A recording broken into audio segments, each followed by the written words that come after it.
ओम नमो भगवते वासुदेवाय। ओम नमो भगवते वासुदेवाय।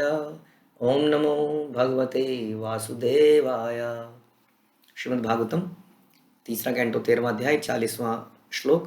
तो हम सुन रहे हैं किस प्रकार से ऋषि जो है वराहदेव का गुणगान कर रहे हैं, और गुणगान करते हुए उनका जो वचन है वो रुक नहीं रहा है, वो गुणगान करते ही चले जा रहे हैं। आगे बोलते हैं, दृष्ट अग्र कोटया भगवन् त्वया धिता विराजते भूधरा भू स भूधरा यथा वन्नाति वन्नानि सरतो दताधृता मतंजेन्द्रस्य सपत्र पद्दिनी।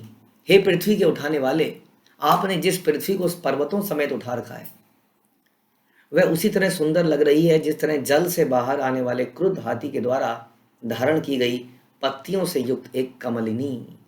तो हाथी जब जल में घुसता है, हाँ, तो खूब वहाँ पे हलचल मचाता है, झूम झूम झूम करके निकलता है। तो जो कमल के इधर उधर पौधे लगे होते हैं उसके सर पे लिपट जाते हैं, और पत्ते भी सर पे लिपट जाते हैं, और कमल यहाँ लटके होते हैं। तो इस प्रकार से जब जल से बाहर आता है तो बड़ा सुंदर सा लग रहा होता है क्योंकि उसके जगह जगह पर पत्ते कमल लटके हुए हैं। तो इस प्रकार से जैसे वो हाथी नेचुरली बड़ा सुंदर लगता है, ऐसी आप बड़े सुंदर लग रहे हैं इस पृथ्वी को उठा के, जिसके अंदर बड़े सौंदर्य की चीज़ है, अनेक प्रकार के समुद्र झरने, क्या क्या नहीं है। तो आप बड़े सुंदर लगते हैं। त्रयीमयम रूपम इदम चा सौकरम भूमंडलेनाथ धतादितेन च चकास्ति श्रृंगवण घनेन भूयया कुल अचल इन भूयसा कुल अचल इंद्रस्य यथा एव विभ्रमा। हे प्रभु, जिस तरह बादलों के अलंकृत होने पर विशाल पर्वतों के सुंदर शिखर सुंदर लगने लगते हैं। हाँ, आपने देखा होगा कि पहाड़ों में कई बार एकदम से पहाड़ की चोटियों में घने बादल होते हैं। हाँ, खासतौर पे यदि आप किसी कम ऊंचाई की जगह पे हैं तो आप देखेंगे ऊंचाई पे कोई पहाड़ की चोटी है, और उस चोटी के इर्द गिर्द सारे बादल काले, हाँ, घिर गए हैं। वो पहाड़ बड़ा सुंदर लगने लगता है। हम्म, उसी तरह आपका दिव्य शरीर सुंदर लग रहा है, क्योंकि आप पृथ्वी को अपनी दाढ़ों के सिरे पर उठाए हुए हैं। हाँ, अपने दाढ़ के ऊपर जो सिरा है उसके ऊपर पृथ्वी ऐसे रखी हुई है, और उतनी ही सुंदर लग रही है। तो बड़े अलग अलग तरीके से सुंदरता को देख रहे हैं। हर कोई आंखें सुंदरता देखना चाहती हैं, इसीलिए इतनी मैगजीन गंदी पिक्चरें गंदी वो बनती हैं। इंसान को लगता है ये जो त्वचा है, या बिना वस्त्र की त्वचा बड़ी सुंदर है, और आदमी पागल होता है उसको उसके दर्शन करने के लिए, उसको देखने के लिए। हाँ, वास्तविक में सुंदरता क्या है वो जानता ही नहीं है। हमारा शरीर बेढंगा है, खासतौर पे इस संसार के लोगों का। सुंदरता तो भगवान के धाम में पाई जाती है। तो सुंदर वस्तुओं का भी हमने हमारा जो स्टैंडर्ड बड़ा लो है। हम बहुत ही घटिया चीज़ों के प्रति अट्रैक्ट होकर उसको सुंदर समझ रहे हैं। वास्तव में सुंदरता है भगवान के रूप में, जिसका ये सौंदर्य का बखान कर रहे हैं। संस्थापया इनाम जगताम सा सस्तुषाम लोकाय पत्नीमसि मातरम पिता विधेम चास्मै नमसा सह त्वया यस्याम स्वतेज अग्निम एव अरुणो अधा। हे प्रभु, यह पृथ्वी चर तथा अचर दोनों प्रकार के निवासियों के रहने के लिए आपकी पत्नी है। हाँ, पृथ्वी को, भूमि को भगवान की पत्नी माना जाता है, और आप परमपिता हैं।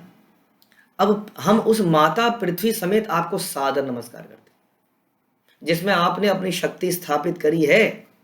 जिस तरह कोई दक्ष यज्ञ करता अरणी काष्ठ में अग्नि स्थापित करता है। बहुत ही इंपॉर्टेंट श्लोक है ये संसार के उन लोगों के लिए जो कहते हैं कि ये जो पृथ्वी है, ये जो मदर है, ये नेचर है, मदर नेचर को ही मानते हैं हम कहते हैं कौन हमें इतने सुंदर फल देता है, मदर नेचर देती है। कौन हमें इतने सुंदर अनाज देता है, मदर नेचर देती है। कौन हमें जल देता है, कौन हमें वायु देता है, मदर नेचर देती है। इस मदर का फादर कौन है भाई? हाँ, इसके बारे में चर्चा क्यों नहीं है? यहाँ पे श्लोक में बताया जा रहा है कि, और प्रभुपाद भी बताते हैं तात्पर्य में, कि पिता के बिना माता बच्चा पैदा करने के लिए स्वतंत्र नहीं है।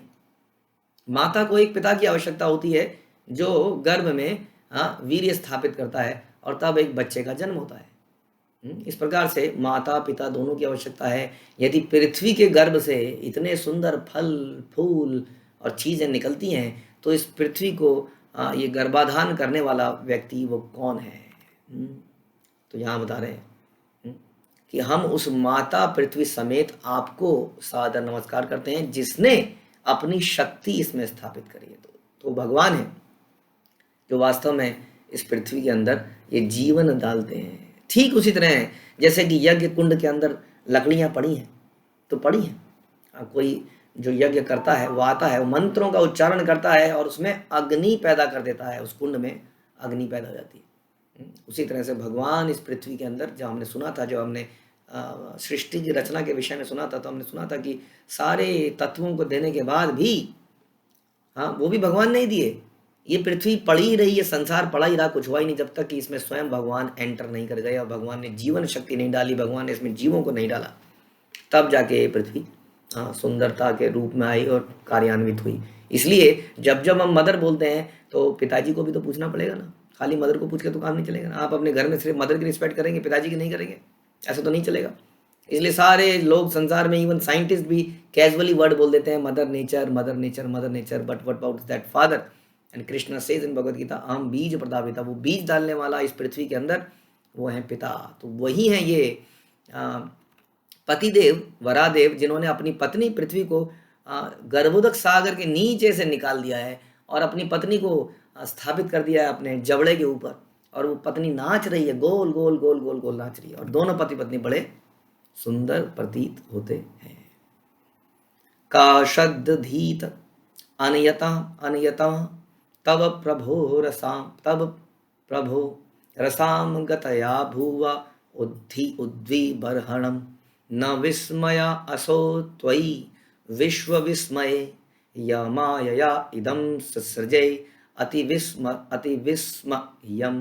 हे पूर्ण पुरुषोत्तम भगवान, आपके अतिरिक्त ऐसा कौन है जो जल के भीतर से पृथ्वी का उद्धार कर सकता है?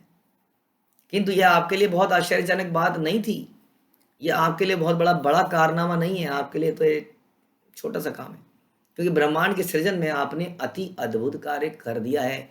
ये पृथ्वी तो एक है, आपने ऐसे न जाने कितने ब्रह्मांड बना के संसार में छोड़ रखे हैं और वो तैर रहे हैं, ब्रह्मांड हवा में तैर रहे हैं सारे के सारे, और आपकी शक्ति से सारी जगह संतुलन बैठा हुआ है।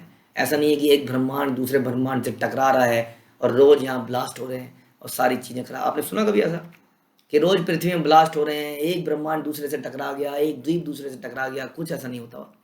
तो ये आपके लिए अद्भुत कार्य नहीं है, आप अपनी शक्ति से आपने इस अद्भुत विराट जगत की सृष्टि करी है। हाँ, इसलिए हमने इससे पहले कि जो गीता के भागवतम के जो पहले 2 कैंटो किए उनमें बड़ा डिटेल में सुना क्रिएशन के बारे में। तो वो व्यक्ति जिसने इसको पढ़ा होगा, सुना होगा, अप्रिशिएट कर पाएगा कि भगवान के लिए कोई बड़ा कार्य नहीं था। फिर भी भगवान के हर छोटे और हर बड़े कार्य को भगवान के भक्त ग्लोरीफाई करते हैं, ये उनका गुण है।